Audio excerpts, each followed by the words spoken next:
Dobson is back with us again this week. Stephanie is a lawyer, mediator, and online educator, Henka Divorce Law and Mediation with offices in both Lloydminster and Edmonton. And it's time for another episode of Healthy Thriving Family After Divorce. Stephanie, thank you so much for joining me today. Thanks, Stacey. I can't believe we're talking about this, but I back to school. I know. Back to school for kids. And obviously, it seems like we were just talking about summer just a few weeks ago. Next thing you know, we'll be talking about Christmas. I know.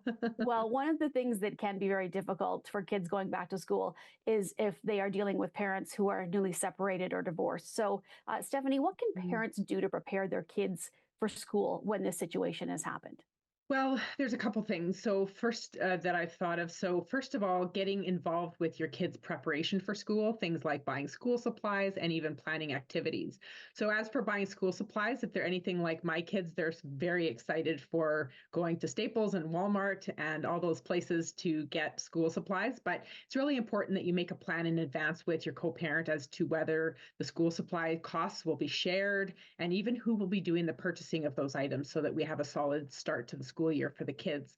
And thinking about registration for extracurricular activities, that's going to be coming up soon. If it's not done in the spring already, then it's done here right away in the fall.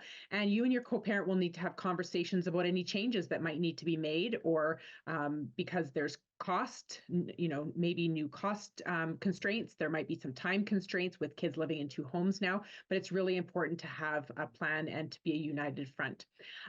Second, it's really important now that the summer is coming to a conclusion to have a look at the school calendar and think about the parenting schedule. So your separation might be really new. You might have thought just about how are we going to parent our kids over the summertime, but now that the school year has started, maybe having a look at some of the school, looking at the school calendar and as it relates to your parenting calendar and making some adjustments there.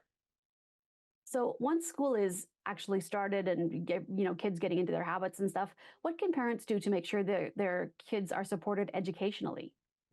Well, first, I always recommend that parents talk with school supports. So the news of a separation or divorce may not have reached the teachers or the administrators yet. And it's really important that they know what's happening at home for your children so that they can monitor your children during the school week and notice any changes in them and come back to the parents and let them know.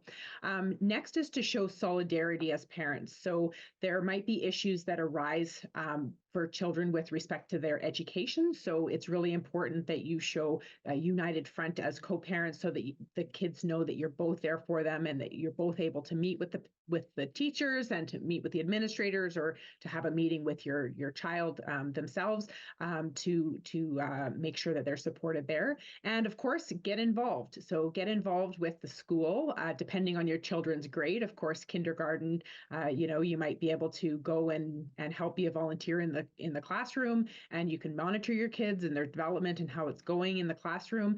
Even things like field trips, class projects, getting involved in their education system really will help you to notice if they're struggling or not. And now, if this is a new situation, Stephanie, something's happened over the summer, lots of changes. How can you make sure that the children are also emotionally supported in their return to school?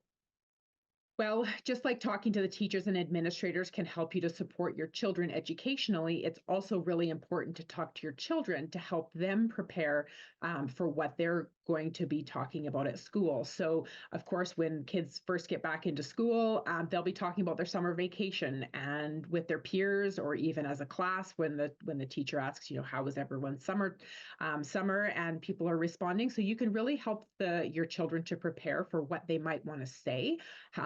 Every child is going to be different as to how willing they are to be open about what's going on at home or what happened over their summer vacation.